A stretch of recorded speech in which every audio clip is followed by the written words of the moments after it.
नमस्कार विद्यार्थी मित्रांनो, स्वामी विवेकानंद कोचिंग क्लासेस या यूट्यूब चॅनलमध्ये आपणा सर्वांचे हार्दिक स्वागत। तर आज आपण घड्याळावर आधारित काही प्रश्न पाहणार आहोत। तर जर आपल्याला असा प्रश्न आला तर नेमका सोडवायचा कसा ते आपण अगदी सोप्या पद्धतीने पाहणार आहोत।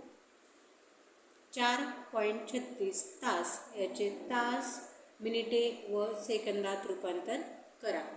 तर सुरुवातीला आपल्याला 4.36 दशांक उतरून घ्या।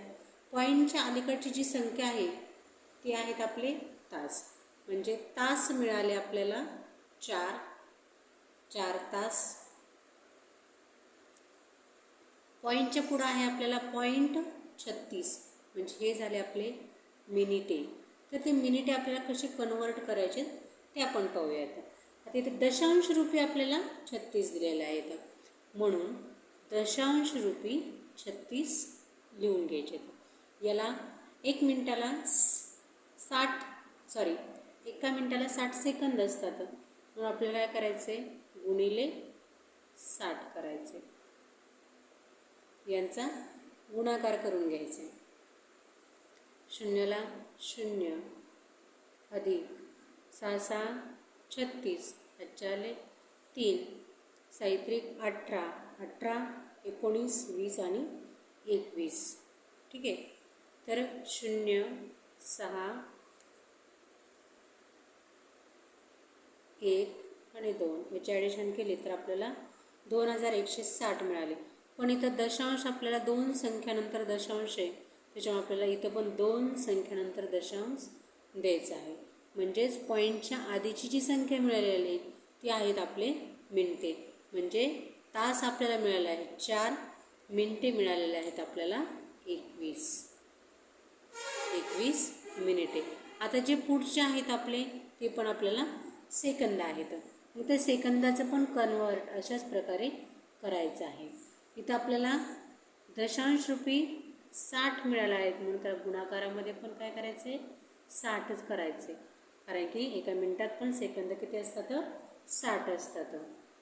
यांचा गुणाकार करा, 0 ने 0 लावलं 0 0 6 0 अधिक 6 0 0 6 6 36 0 0 6 आणि 30। दशांश आपल्याला 2 नंतर आहे, म्हणून इथं पण 2 नंतर दशांश द्यायचा आहे, म्हणजे आपल्याला सेकंद मिळाले आहेत 36।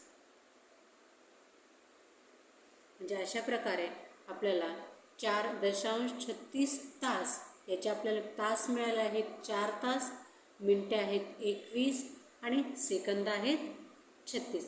अशा प्रकारे आपल्याला हे गणित अगदी काही मिनिटात सोडून घ्यायचं आहे। अशाच प्रकारे आपण दुसरं गणित पाहणार आहोत।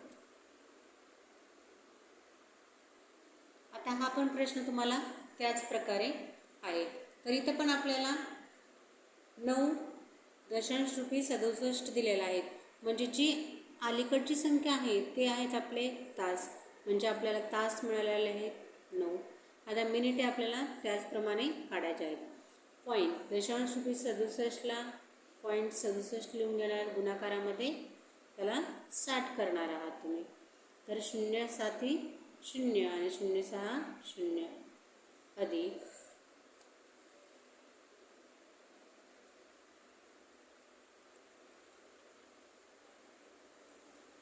6 7 42 4 हात 6 6 6 36 40 0 2 0 4, म्हणजे याचा आपल्याला गुणाकार केला तर 4020 आला आहे। दशांश आपल्याला 2 नंतर आहे, म्हणून इथं पण आपल्याला दशांश 2 नंतर घेतला आहे, म्हणजे आधीची संख्या मिळालेली आहे आपल्याला 40, म्हणून मिनिटे आहेत आपले 40 आणि सेकंद पण आपल्याला सेम मागच्या प्रश्नामध्ये जसे काढले होते सेम तसेच प्रश्न काढायचे आहेत। 0.20 गुणाकारामध्ये 60 0 6 0 0 6 2 12।